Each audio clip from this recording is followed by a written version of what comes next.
Welcome and glad to have you here for Purpose as Medicine, Building the Nervous System Resilience. Julie is going to be joining us today, and we are going to be talking about Purpose as Medicine.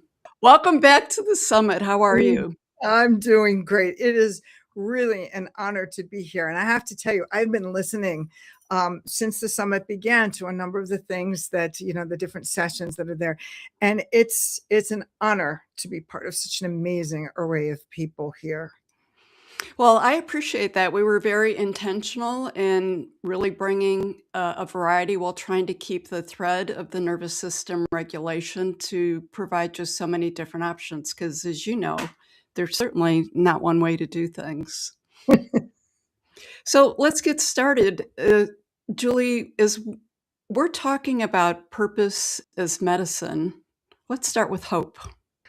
Hope is a huge thing, and hope sometimes takes courage to have to be able to move forward. But even before talking about that, I want to start with thinking about just the summit, the whole concept of building nervous system resilience.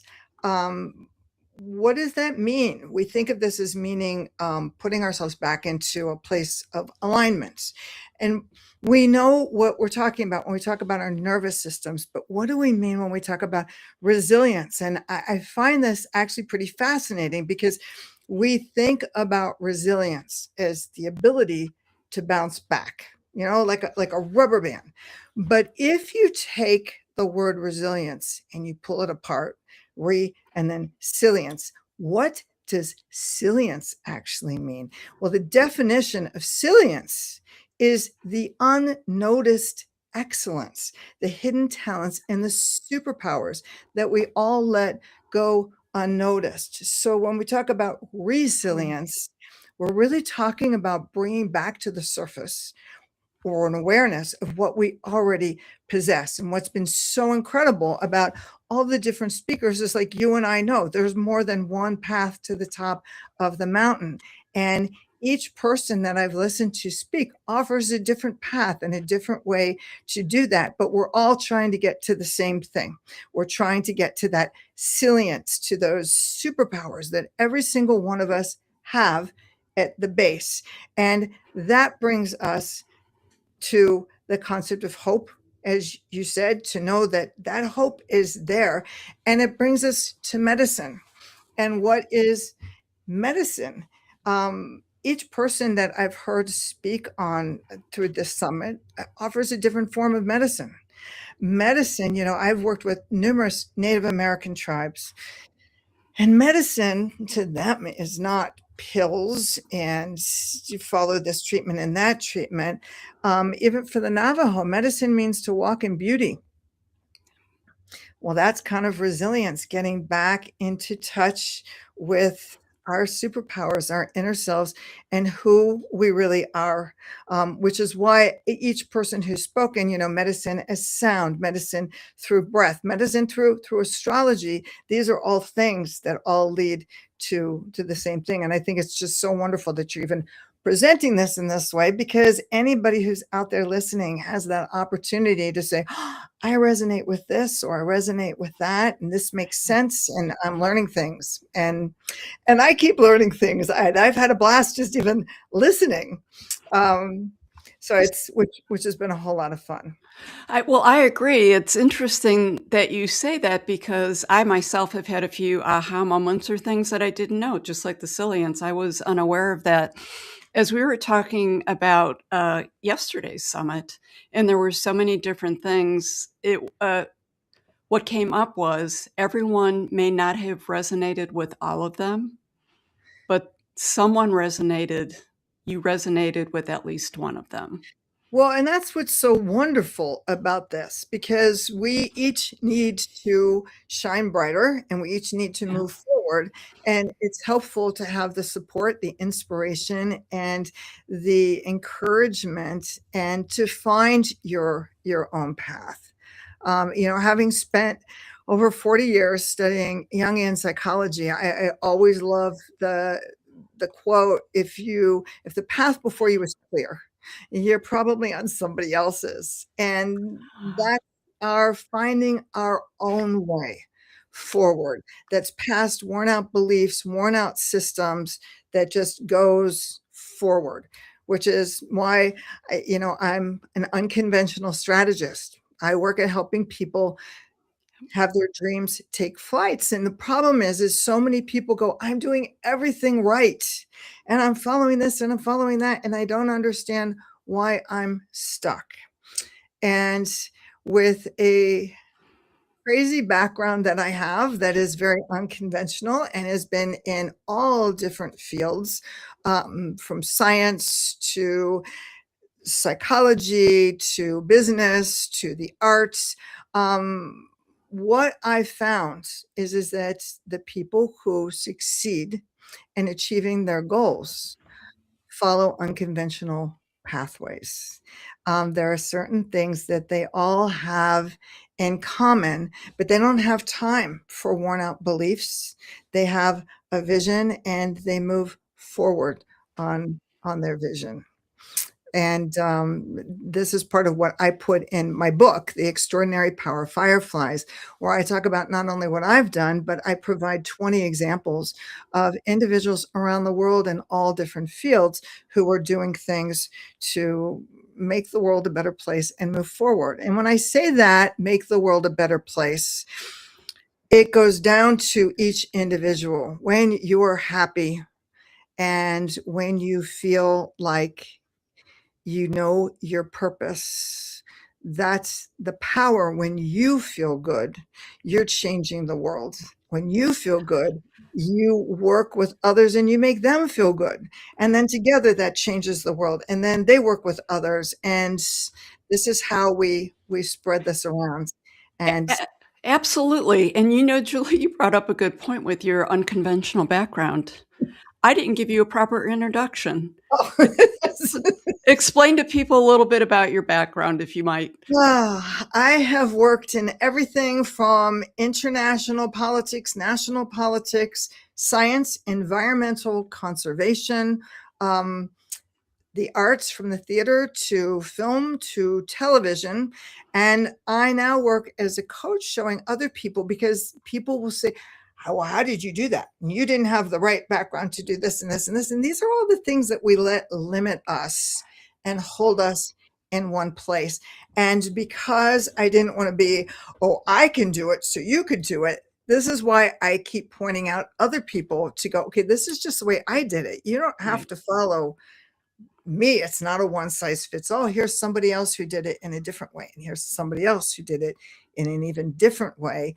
And to give the inspiration and the encouragement to say, it's your turn to find your way. Yeah, I love your work, and you do have a very unique path, and we're gonna get through some of this. Uh, Unique, yeah, unconventional and unique, and I love unconventional, that speaks to me. So we're gonna dive into this a little more, but I think a lot of people get purpose and performance confused, Julie. How do you help someone tell the difference between life that's meaningful and life that's demanding? You Because just you just used the perfect word. You said life that's meaningful. And I separate these between purpose, knowing your purpose, and then knowing what gives your life meaning. I have an exercise that I often do with people in workshops, that if you're up for it, I love exercise. I think that, that's one of the takeaways people have had over the last 3 days is a lot of the speakers have offered some exercises and tools. So you take it away. okay. So if you have a pencil, a pen, a piece of paper, that's going to be really useful and helpful. And if you don't, that's okay too. Just try to kind of keep in your mind what your answers are, because I start with saying we need to begin for that medicine to remember our purpose, and that is our medicine. So To center us to start, I want everyone just to take a minute and to take a breath and just breathe in and hold it for 2 counts and then breathe out. And why is the breath so important? There have been speakers on this summit who have talked about doing breath work and talked about the importance of breath. I go down to the importance of breath because as a scientist, we hear, oh, you can live without food, but you can't live without water. And I go, you can live without both of those, but you got to be breathing. And we don't stop enough to think about the importance of breath. Not only connects us with our inner self, it connects us to everybody else and every living thing that is here on the planet. So we start with breath. So that was for everybody who's watching. And now this one's going to be for me to join you. So we're going to take one more breath in and hold it for 2 and then release it. And that's kind of how we become present in the moment to be here now. And now I'm going to ask you a question. Who are you? And I want you to jot down the first thing that comes to your mind. Who are you? Don't think about it too much. Just put it down. And now I'm going to ask you a second question. Who are you? And this time your answer has to be different than the first time. Who are you? And now I'm going to ask you a third time. Who are you? Now describe who you are in a different term than you've used already.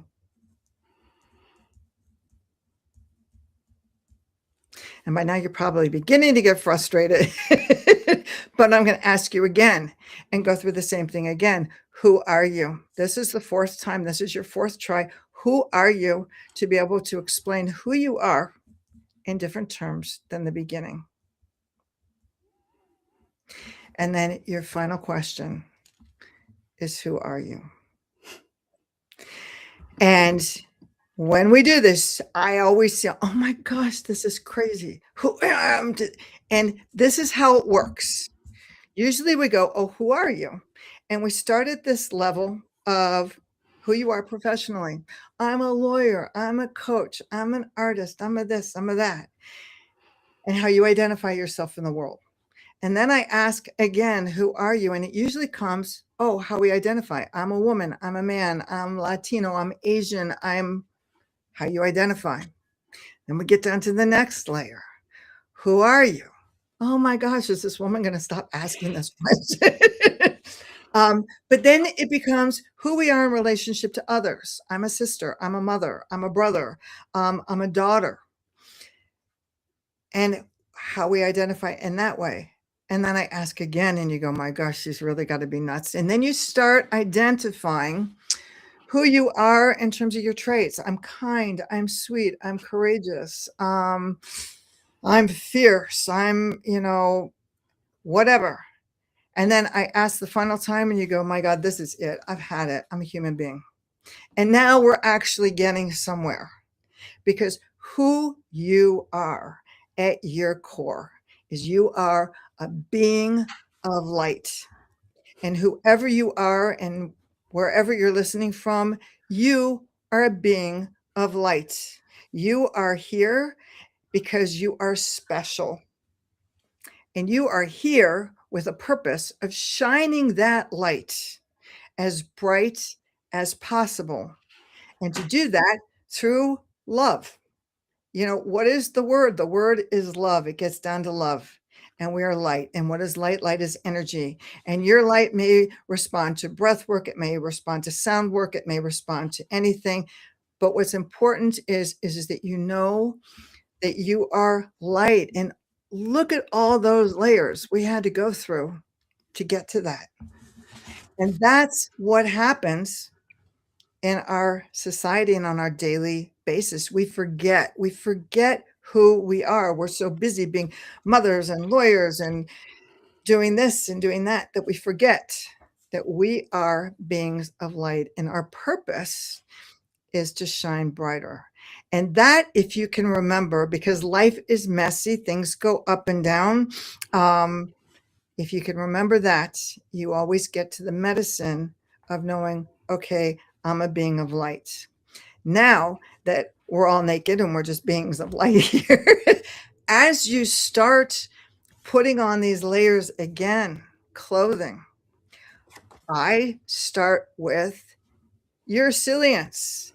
You are this being of light and you're here with these superpowers. What are your superpowers? And it amazes me how many people don't know what they are, because people go, "Oh, you're so great at writing and you're so great at speaking." And you go, that's nothing. How can I be great at that? It's not hard. We have this misconception that to move forward and to do the things we want to do, it has to be hard. And these are your superpowers. And we know they're your superpowers because they're so easy. Life is supposed to flow. Yes, there are things that happen, but you have things that are basic and that are always true. You're always being a light, and you always carry your superpowers around with you. Now, as we build up, here's where we run into issues, because we all carry trauma. Everyone, we all carry childhood trauma. And if you didn't carry childhood trauma, you're probably carrying the guilt around that I should have had childhood trauma, and I don't. But we've all had these things that have misinformed us. They've told us we're too tall, we're too short, we're not good enough, that we'll never make it, that we've had these experiences that bring up fear and anxiety. And when we have different things happen in the world, we go, oh, I can't do that. This is going back to our original traumas. It becomes important to know what those traumas are and the energy and the emotions that they invoke. But here's the first pivot that needs to take place. Too many times we allow our traumas to lead us and to make the decisions for us. I can't do that because I'm not going to make it. I can't try because I'm too scared. I can't. So we need to take those traumas. And personally, I don't think that you ever get over them. They become part of who we are. And, in Jungian psychology, we call them, this is your shadow. But these are the things that help make us shine even brighter. They're the things that help create and decide who we are. So we want to take that trauma and we want to not have it lead us. We want to have it inform us, which is to carry it by the side, which means when you're scared and you're going back to that younger version of yourself and freaking out, going, oh my God, and I'm angry and I'm hurt and I'm this and that, you go, wait a minute, I see you and I recognize you and I'm acknowledging how that feels, but we're not going to let that lead us forward. I'm going to let that inform me.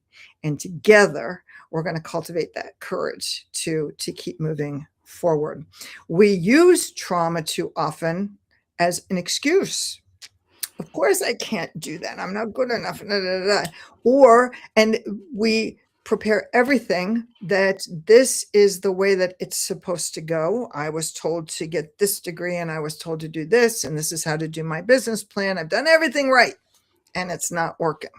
So this must be, we take this as a sign from the universe to say, you're just not meant to do what you think you want to do. And this is, when we find that thing, and this is that separation of what gives your life meaning. I want to do blank, but then we come up with all the excuses that we can't because we're allowing trauma to inform us. We're allowing our insecurities to take over, and we do everything that everybody says that we're supposed to do, and it doesn't work. So we go, obviously, the universe is saying, I'm not meant to accomplish this. And what that does is it validates your trauma. See, we told you, you're not good enough. You can't do this and you can't do that. So the real key and the work is to be able to take your medicine and get back to the basics and say, I am a being of light. I am worthy. I am deserving. And all of these things have happened, and it's scary and okay. And I acknowledge that, but I'm going to let that inform me. And I always tell people, if it's not working the way that you want it to work, then what the universe is telling you to do is pivot and open a new door. There's always a different way to the top of the mountain. Well, I loved how you weave that all together. And the importance is the awareness is you may want it, but if it's not working, it's time to pivot. And a lot of times it takes us maybe a couple hot minutes to get that realization. So I'm going to jump on that a little bit. So a lot of your work is built on storytelling. And Yes. you did write one of the most amazing books, and we'll get into some of Yeah. those stories, I'm sure, in this. But when we feel triggered, you know, often we're not reacting to actually what happened. We're reacting to the stories that we told ourselves about that, right? Yeah, So what exactly. helps you notice when you're in the story before it became your truth? Because the stories we tell ourselves and the truth, there tends to be a bit of a disconnect that creates us Yes. problems. Yes, there's a meditation I actually teach that starts with the world is what you think it is. So what story are you going to tell yourself? And if you want a better future, you got to start telling a better story. And not, only allowing it to inform you the way that you want it to inform you. And like I said, we've all got trauma in our background, but let me give you an example of how that changed. And some of the work that people have done, and like I said, I've written about all of these people who've done things in different ways, and these people continue to inspire me every day. I bet. They do the medicine, they know who they are at their core, they're light, but what gives their life meaning can change. So an example of this, one of the women that I wrote about is Rita. Rita was born in Uganda, and when she was no more than 6 or 7 years old, military guerrillas came into her village, and she and her sister watched her parents being murdered right in front of them. I mean, you just go, well, this is something you're never going to get over. No, it's not a matter of getting over. It's something that's going to help define you for the rest of your life, but you're going to carry it to the side. Rita, at 7, was taken into the guerrilla camp, was treated basically as a slave. She ran errands and she did whatever she was told to do. But there was a woman in the camp who knew what Rita's future was going to look like and that of her sister if she stayed. And she helped to arrange, which was incredibly brave, and that's her own story. She managed to arrange for Rita and her sister to escape with an older woman, and together they walked. They walked from Uganda to Kenya, and Wow. they found their way to a refugee camp. So there's your story, and you go, oh, all right, happily ever after? Of course not, because that's not how real life works. So they're there, and you've got this pain, and you don't know what to do with it. And Rita tried a lot of different things, and she found a certain solace in connecting with yoga. Hmm. It brought her back to her purpose. I am a being of light. In yoga, we always say what namaste, but we never think about what that means. And in Sanskrit, namaste actually means the light in me recognizes the light in you. So there's that medicine back to my purpose. I get it. I'm light. So Rita started working with yoga. She became a yoga instructor. And she said, if I can find a way back to my medicine, my purpose as light, I'm going to share this with other people in the refugee camp. And she began teaching yoga to hundreds of other refugees. And she did this actually for many years and was very good at it. And she still does it, but not full time all the time. She taught other people how to do this as well. Here's your purpose. Here's your medicine. Okay, now what gives my life meaning for Rita was sharing this with all of the other refugees, and for those that found their purpose, their medicine with that too.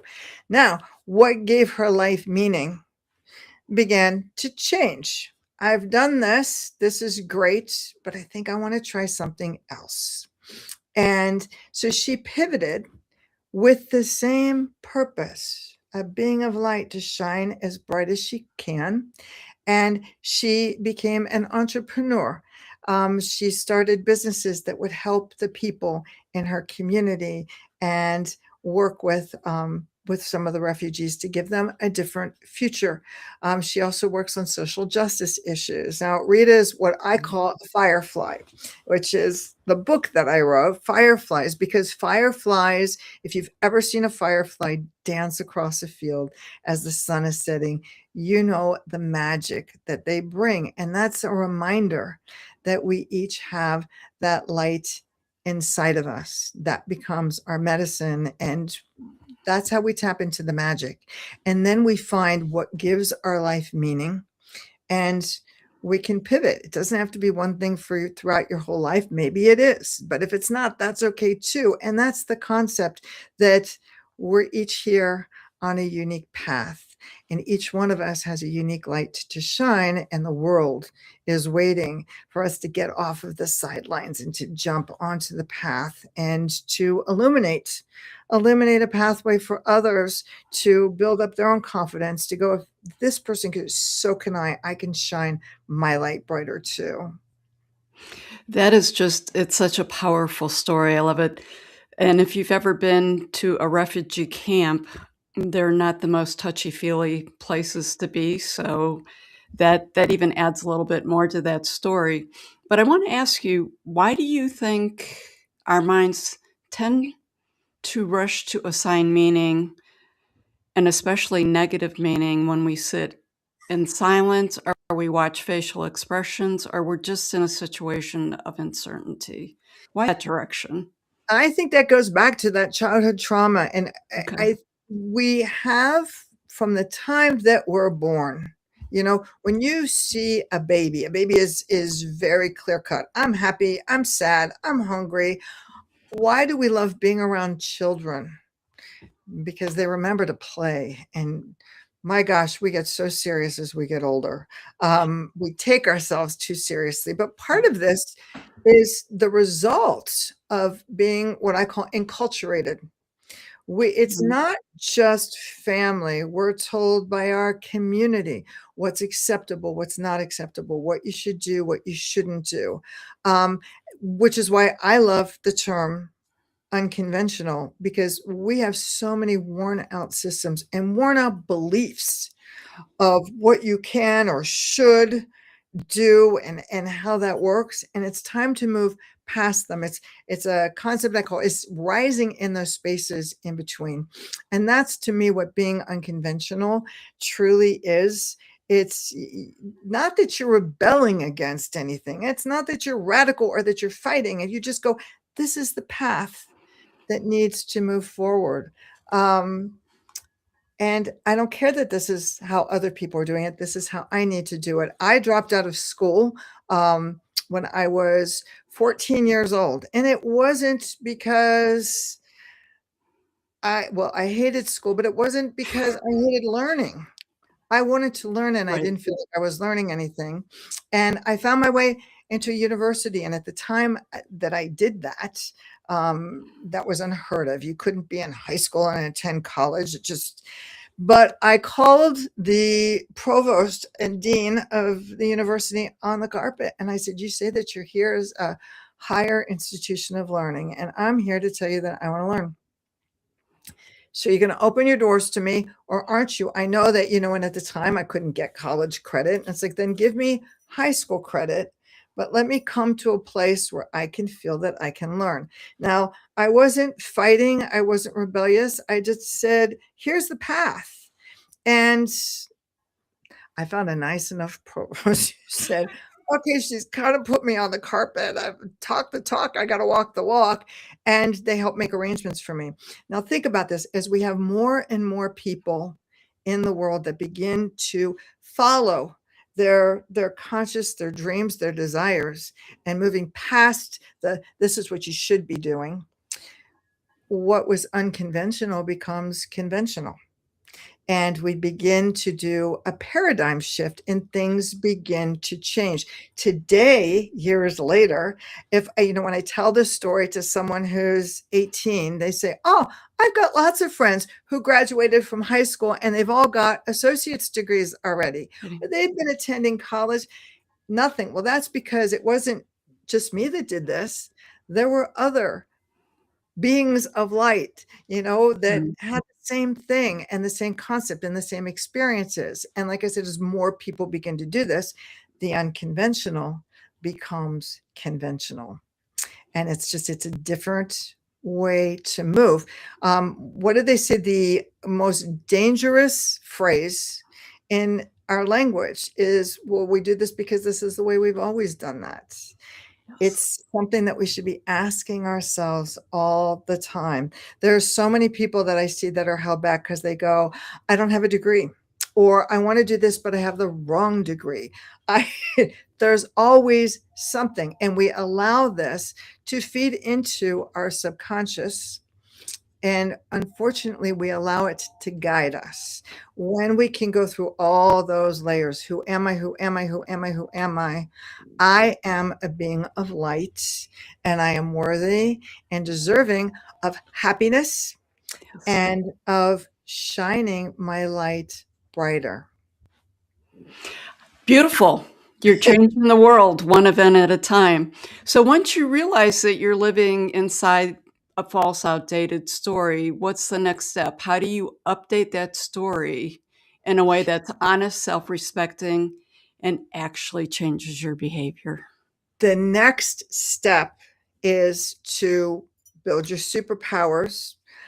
I also encourage everyone to know what your code of values are. And it's not enough to say, oh, I want to be honest and I want to be kind and I want to be transparent. Da, da, da. You have to define what that means. I Yes. could say honesty is really important to me, but I'm going to tell you that there are times that kindness for me will trump honesty. If I have a 4-year-old that is showing up in front of me with makeup all over their face and feather boas coming everywhere and saying, do I look gorgeous? You know what? I'm going to lie and I'm going to say, you bet you look gorgeous. Great example. Because, what does that mean and what are our boundaries so that we know how we're going to move forward? Um, there are examples of people who go, what, I just wanted to do this. So I like sold my soul and I said it was okay to, it's not okay, but it's not okay. And you'll never find yourself in that position where your integrity is compromised, where you're being asked to do something that you don't believe in. You'll never find yourself in that position if you know what your code of values are and you can define them, because that gives you your boundaries. Then, as you figure out this is what gives your life meaning, um, start looking at what makes you happy. In our society, we are so busy being serious and concerned that we forget that we should be playing. We forget to say we're here to be happy. When I work with groups, I often encourage people, whether they've got a business, an organization, whatever it is they're trying to do, make sure what you're doing is multi-generational. And I can't stress that enough in terms of how important that is, because between the ages of 30 and 45, we've got that seriousness of this is what we need to do and how we need to go.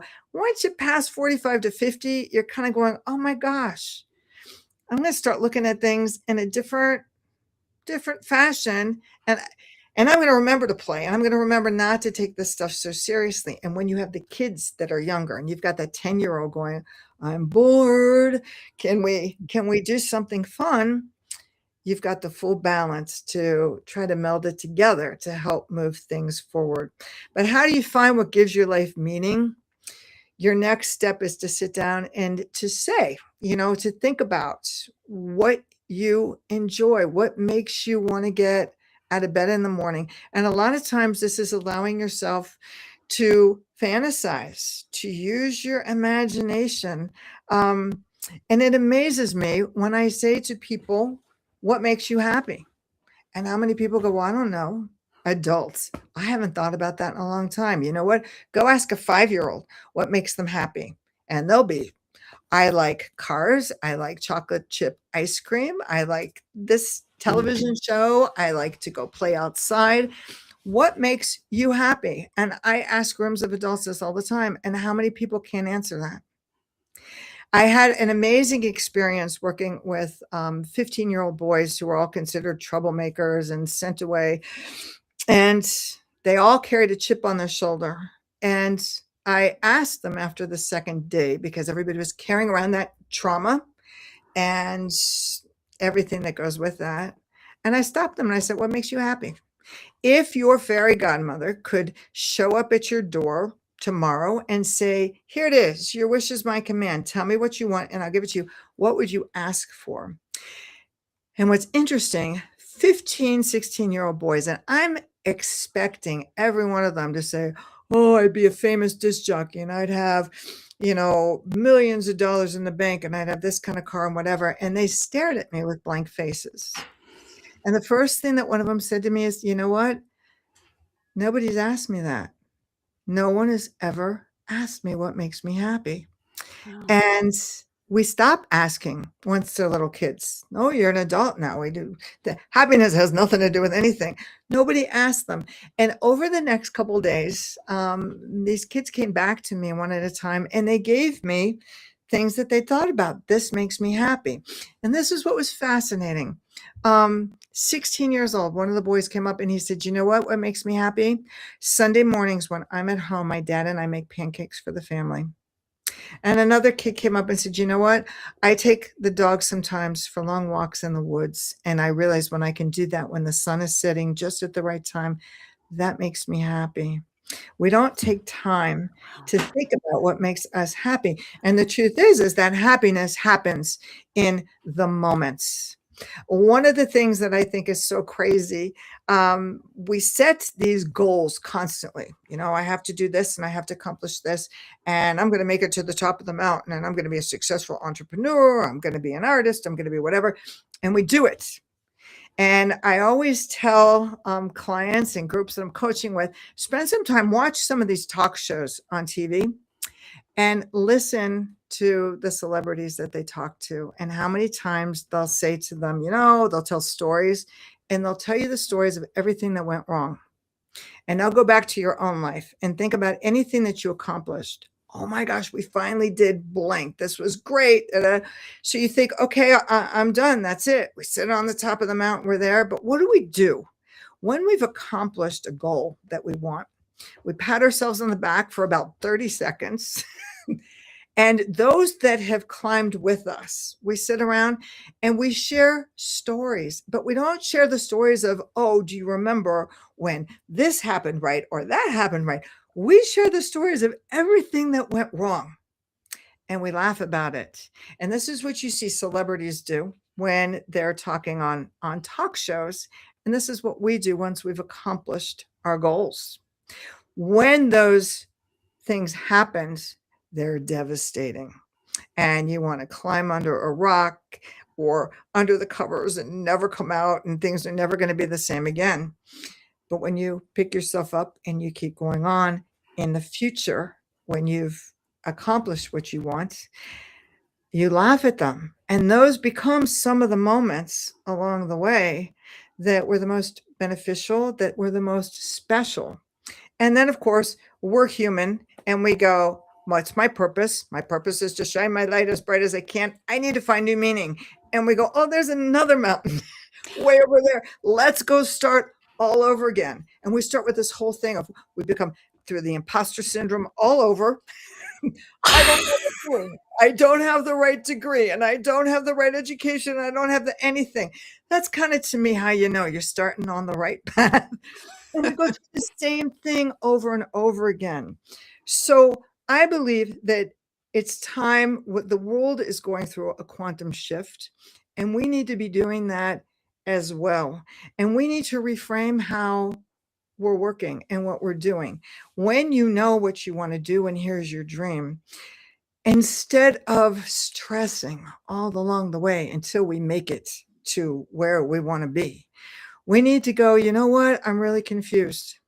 And I'm not sure the right direction to go in. I'm not sure the right path to take. And that's where I usually tell clients, that's how you know you're learning and you're growing and you're moving forward. But we need to embrace that and to know it's okay not to know. It's okay to fail. You only truly fail if you give up and you stop trying. And it's okay to have like major screw ups. I want to live in a world where we can all be very authentic and honest. So I'm the first person when someone will say, "Oh, and how was your last month?" Boy, if things haven't worked out the way I want, I'm going to say, you know what?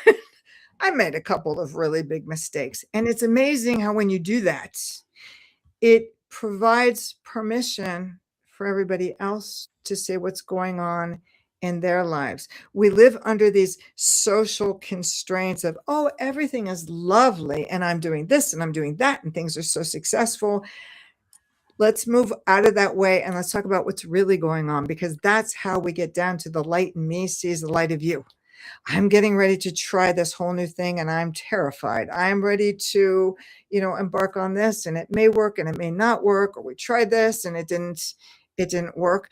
And every time you do something that doesn't work and you pick yourself up and try it again, you're not starting at the beginning.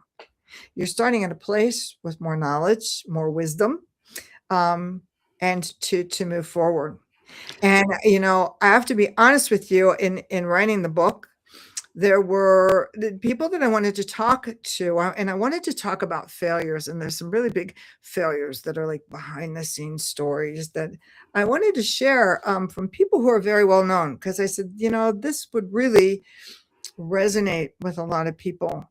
And these are people who are successful enough and actually noteworthy and known enough that you'd go, wow, well, if they can fail and do this, so can I. But it amazed me, no matter how much they accomplished, that insecurity was still there. And they said, oh no, Julie, you cannot write about this. I would be just mortified if you let people know that this is what happened. And you go, but you come across so confident. I dealt with one person who, well known, very wealthy. You go, well, they should have everything, right? Yeah. What don't they have? They don't have the confidence to be able to say, this was a big mistake. You can't go public with this. So part of the lesson there is, no matter who you are, where you are, we're all dealing with the same insecurities. We're all dealing with the same fears, and the same anxieties. I actually ended up, because I didn't want to upset anybody and bring anything to the forefront that they didn't want, I actually wrote about me. And one of the bigger mistakes that I made, I worked for many years with zoos and aquariums, and working, as the director of the National Aquarium in Washington, D.C., I had this brilliant idea. I want to be the first person to introduce kids who are visually impaired to aquatic animals. No one's ever done this before. I'm going to make a name for myself. This is going to be great. And I spent 9 months working with scientists and psychologists and PhDs to design the perfect program for kids who are visually impaired. And I had everything set up, and the day came where I invited a school to come and to pilot the program for me. 9 months of work, here we are, ready to go. And I was told by all of these PhDs that, yes, they say visually impaired, but 98% of these children have a certain amount of sight. So you can use things like flashlights to show them in the insides of aquariums, and you can do this and you can do that. Well, when I tell you these kids showed up, they were 100% visually impaired, 100% blind.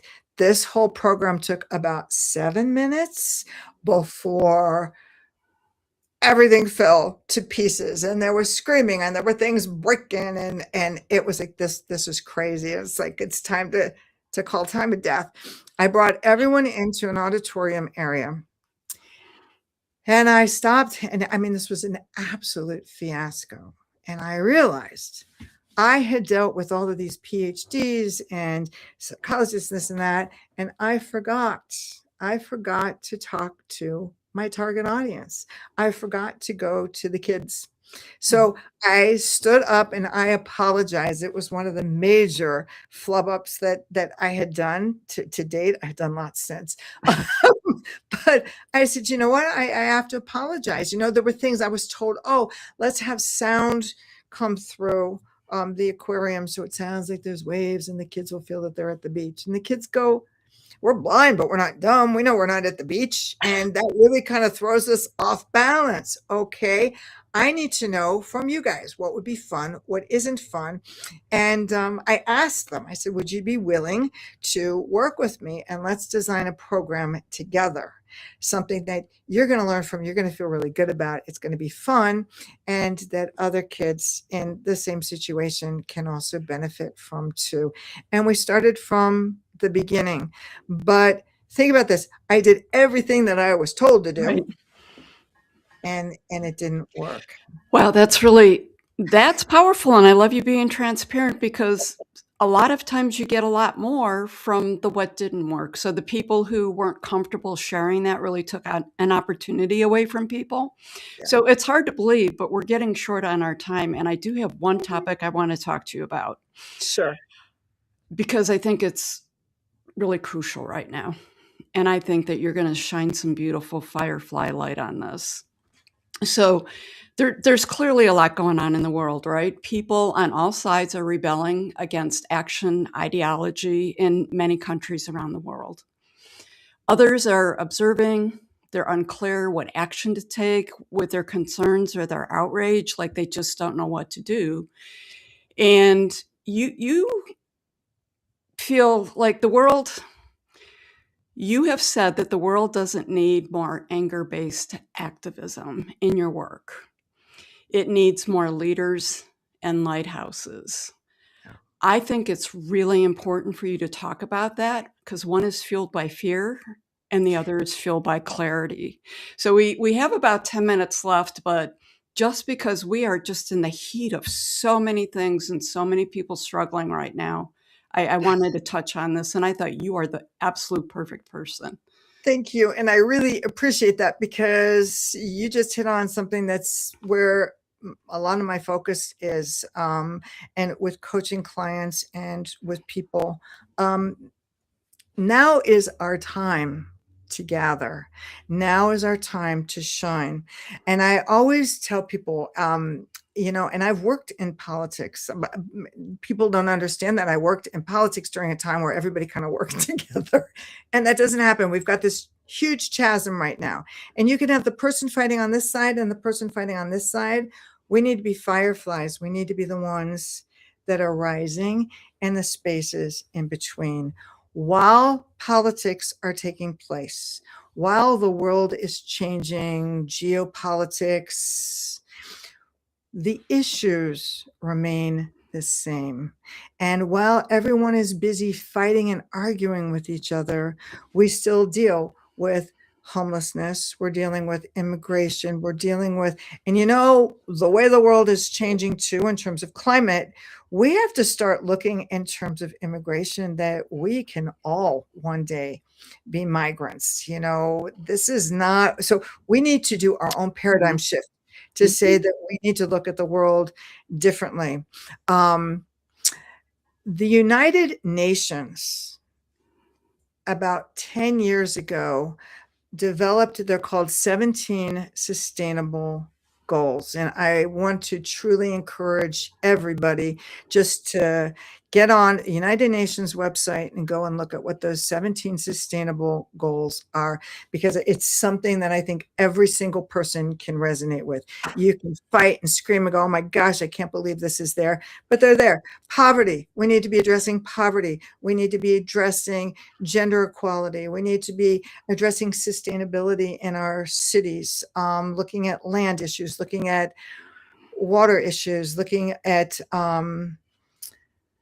social justice. In my book, I actually separate things where we've got social justice issues, we've got environmental issues, we've got economical issues. It all is intertwined. Now we're talking about resilience here, that silience. I work through a thing of consilience, which is where you use all of these different avenues to help inform you. But these are all the things that need to be done. And I'm actually right now in the process, in addition to coaching and working with fireflies who say, I want to do something and I want to do something differently. How do we do this? We do this by creating a community. And the Firefly Firefly connection. Here we go. And we've got a Firefly collective to say we need to be working on the issues. Believe it or not, I work, in terms of environmental issues, I work with a lot of people who don't believe in climate change.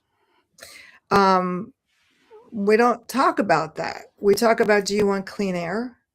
Do you want, do you want to be healthy? Do you want these are all the things we can agree on, because as we start rising in the spaces between, we start making connections and we start illuminating pathways for other people to stand on there too. Now is not the time to be frightened.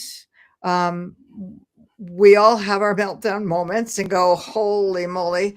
But I want to remind everybody who may be listening to this that every single one of us is here on purpose at this time. We chose to be here, and we chose to be here because we've got something to do. We each have a light to shine, and it has to shine brighter. And no matter how you choose to do that in terms of meaning, we're here to go through this whole quantum paradigm shift together. A lot of the things that are breaking down when we go, oh, this is terrible in terms of our education system, it's terrible in terms of our healthcare system. It is terrible what's happening, but there's an opportunity here to change things, to say, what do we stop looking at what is? Here's my definition of a firefly. A firefly is someone who looks beyond what is and beyond the reality. That's a Rita who's looking beyond that there are gorillas that have taken over her homeland, beyond what's happening, beyond what's taking place. And instead of screaming and yelling, we start thinking about what could be. Instead of screaming about our education system is falling apart, what would you like it to be? Our health system doesn't work and it's broken. Where's our humanity? Where are we saying we need to bring people in? We'll stop screaming about what's not happening and start thinking about what it can be. And I think the reason why I started the whole Firefly Collective as a movement is to say, I don't know how to solve homelessness. I know about the environment, but I don't know how to solve homelessness. I don't know how to do this and that. There are people who do. And Yes. there are people sitting there, and hopefully some of you watching this, who have ideas. And even if you don't have ideas, when you start walking the walk and taking action, you start thinking, oh, well, why aren't we doing this? One of the fireflies I wrote about worked as a registered nurse. She was the head nurse of a hospital. And she said, oh, I can't get over what we're doing in terms of healthcare. And I can't, but she focused on, I can't believe that we are throwing away all of these good things. When a patient goes into a room and if they don't use everything, whether it's surgical dressing, it's Band-Aids or whatever, it's still packaged, it's still good, but it has to be thrown away. Mm-hmm. How much of this is being thrown away? So she went to the CEO of the hospital and said, would you allow me to recycle it? Within, I think it was less than a year, she had 2,000 pounds of items. What do you do with that? Well, then she looked around because this part was kind of new to her. And she said, well, there are all these missions, we can give things to people where we are. But there are all these missions around the world, but they're all religious and they make people believe one thing or another. What if we just became a humanitarian mission? And let's go and share the bounty that we have here with places all over the world. And that's what she began to do. This became Partners for World Health. They do an absolutely amazing job. And I'm always floored at how transparent they are with all of their finances. Because one of the things I teach too, if you're playing with an organization, go look at where they're spending their money. And they're just out there, they're upfront with everything. But that's just one way. Mm-hmm. Then there's, Molly Bedingfield, who right now is working with Global Angels, and she is outside of Kenya, and she's working with rural groups, and she's working at getting telehealth to these people. I don't have any background in that healthcare industry, but I'm looking to see these are people who do, and they know enough to attract people within their own realm to become a community to make a difference. This is true. We need the arts. I can stand here and tell you about what's going on in the world scientifically. Which would you rather listen to, me or to see something artistic in a sculpture, a film? We need the arts. The arts are You're just as important you're as right, health. it takes a village. It absolutely takes a village, and I love that we bring in the experts, and we don't think that we have to know it all, or we don't think that we know it all. It's beautiful, Julie. It is literally unbelievable to me that we have blown through an hour already, literally. But I do wanna thank you for reminding us that even in these challenging times, meaning hope, everyday acts of light truly matter, no matter how big or how small. Your stories truly offer a powerful reframe, showing us that resilience doesn't have to come from force, but it comes from connection, courage, and choosing how we choose to show up. I'm really grateful for the wisdom, the perspective that you shared today. And for anyone out there, it's worth a look. If you want to learn more about Julie and her work, go to her website, theextraordinaryfireflies.com. And I have to share that there are so many more stories in that book that are like incredibly powerful and unbelievable. It's worth it. So thank you very much for today. Thank you so much. It's really been an honor to be here.